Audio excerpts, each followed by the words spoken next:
নমস্কার বন্ধুরা, আমার একটা নতুন ব্লগে তোমাদের স্বাগত জানাই। দেখো সকাল সকাল এখন ঘড়িতে প্রায় 8টা মতো বাজে। আমি, দিদি, গোল্টু সবাই টোটোয় করে বেরিয়ে পড়েছি। আর এই যে মিষ্টির দোকানে এলাম, একটু মিষ্টি নিয়ে নিলাম। যে আমাদের গোল্টু বাবুও চকলেট নিল। আমরা যাচ্ছি একটা জায়গায়, যেখানে যাওয়ার জন্য কাল সারা রাত আমার ঘুম হয়নি, টেনশনে কি জানি দেখা হবে কি না, যার সঙ্গে দেখা করতে যাচ্ছি আর কি।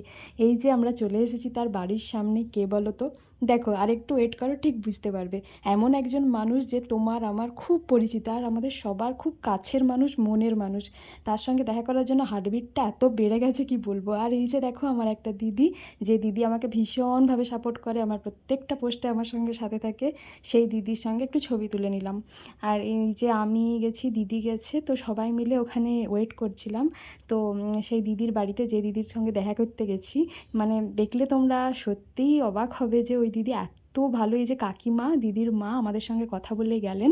আমরা একটু ওয়েট করছিলাম ওনার জন্যে। আর এই যে দেখো দেবরূপা, দিদি, সবার সঙ্গে একটু ফটো টটো তুলে নিলাম।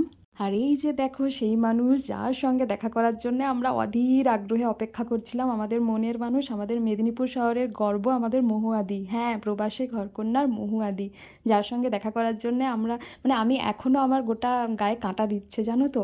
আমি যেন সত্যি আমার এই স্বপ্নটা সত্যি হয়েছে, আমি এখনও বিশ্বাস করতে পারছি না, এরকম একটা ব্যাপার। প্রত্যেক বছরই দেখা হয়। আগের বারে সত্যি বুঝতেই পারিনি দেখা হবে না হবে না, এত একদম খুব ইয়ে হয়ে গেছে। ব্লগ তুলে পোস্ট করে হ্যাঁ, দেখে দিই। আমি জানি না, বুঝতে পারছি আমি হচ্ছে দিদি চলে গেছে কিনা। দিয়েছে, ওটা দেখে ভাবলাম যে আছেন কোথায় আছেন। এরপরে দিদি গোল্টুকে চকলেট দিচ্ছিল, আমেরিকা থেকে আনা চকলেট দিচ্ছিল দিদিকে। আর গোল্টু কি বললো শোনো। এটা তো ঠিক কথা, এটা তো ঠিক কথা। আন্টি দিচ্ছে, ভালোবেসে নিতে হয় না। বাবালি ও থাকলেও নিয়ে নাও, আন্টি দিচ্ছে ভালোবেসে। আমার তো আছে, আমার তো আছে। চকলেট খেতে ভীষণ ভালোবাসে, কিন্তু অন্য কারণে বলে যাচ্ছে চকলেট গুলো বলে এইগুলো খাওয়ার তা। নাও তো, নাও না, আন্টি দিচ্ছে, নিতে হয়। নিতে হয় নিতে হয়। ও নেবে না, ও নেবে হ্যাঁ না। হ্যাঁ, তোমার ঘরে আছে আমি জানি না। আছে আছে। আর তো আন্টি একটা দিলে, দুটো অ্যাড হলো। একটা নিয়ে নাও, নিয়ে নাও, ভালো বললো আন্টি, গুড বয় বললো, নিয়ে নাও, নিয়ে নাও। দিদি এটা তোমার জন্য। তোমরা কেন এইসব করেছো?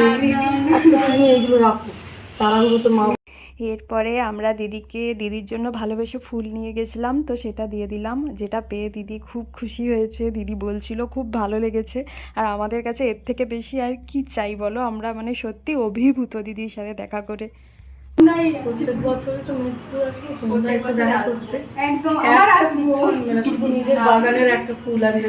এরপরে দিদি বলছিল যে ওখান থেকে এসে, আমেরিকা থেকে এসে এখানে এত গরমে সবাই অসুস্থ হয়ে পড়েছে, সেই সব কথাই বলছিল, যে প্রচণ্ড গরমে সবার খুব অসুবিধে হচ্ছে। এরপরে দেবরূপা বাড়ি থেকে হাতে বানানো বড়ি নিয়ে গেছিলো দিদির জন্য ভালোবেসে, তো সেটাই দিদিকে দিয়ে দিল। আর দিদিও পেয়ে ভীষণ খুশি, বলছিল আজকেই সবাই মিলে বাড়িতে বসে খাবো। তো সেটাই বলছিল। তো এই কথাগুলো শুনলেও যেন কি ভালো লাগে বলো। আর এইটা ভীষণ সুন্দর হয়েছে, তবে পরের বার থেকে কিন্তু কেউ কিছু করবে না। আমিও তুমি বলছি কেন লাগছে না, বিশ্বাস করছি না। মিশনে তুমি যখন মানে আমাদের সেই নীল ব্যাচের ক্যাপ্টেন ছিল তুমি, তাই না? এই জন্য তোমাকে একদম সামনে দিয়ে পেয়ে তোমাকে দেখা আসে। দিদিকে আমি যদিও ছোটোতে দেখেছি, মানে আমি যে স্কুলের স্টুডেন্ট ছিলাম, মিদনাপুর মিশন গার্লস, তো সেই স্কুলের দিদিও স্টুডেন্ট ছিল, সেই জন্য দিদিকে আমি ছোটোবেলাতেও দেখেছি। কিন্তু সেই দেখা আর এই দেখার মধ্যে বিস্তর ফারাক, তাই না বন্ধুরা? সেই কথাই দিদিকে বলছিলাম। এরপরে দিদির জন্য নিজের হাতে বানানো আমের আচার আর সিমাইয়ের পোলাও নিয়ে গেছিলাম, ওটাই দিচ্ছিলাম। এই বক্সটা আমি খালি করে দিচ্ছি। না না একদম না, না, না, যে স্মৃতি থেকে যাবে। আমরা নিয়েছি, আমরা জানবো মহুয়াদির কাছে এটা আছে। হ্যাঁ, আপনার জন্মদিন ছিল তো। মাসিকে দেওয়া দিদি, আমার মাসি কাকিমা। আচ্ছা আচ্ছা আচ্ছা, একটু আছে এটা নেই। দুটো লোকের সব হাতগুলো ভরে গেল। আর এ ভগবান, আমি আর আমরা বাচ্চাগুলো লজ্জায় কত মনে নিয়ে হচ্ছে না। এসছো। সেটাই তো বলছি, এত লজ্জায় দাঁড় করে যাচ্ছে। আমাদের যে মনটা কি বললো দিদি, না, আমরা ভাবতে পারিনি দিদির সাথে দেখা হবে, যে চলো গিয়ে। তুমি আমাদের সাথে থেকে সত্যি। এরপরে আরেক দিদি, মানে মহুয়াদির মাসির মেয়ে, আমাদের জন্য মিষ্টি নিয়ে এলো। তো সেটাই খেলাম মিষ্টি। আর এমনিতেই মনটা এত ভরে গেছে, মানে আর মিষ্টি খাওয়ার দরকার ছিল না।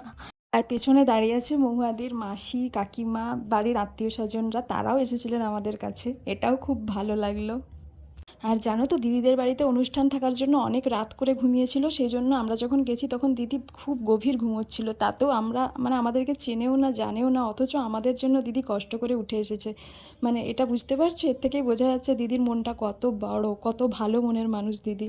তো যাই হোক, অনেক অনেক সুন্দর সুন্দর স্মৃতিকে সাথে নিয়ে আমরা বেরিয়ে পড়লাম দিদির বাড়ি থেকে, কারণ দিদিরও রেস্টের প্রয়োজন, আমাদের জন্য উঠে এসেছে, শরীর খুবই অসুস্থ।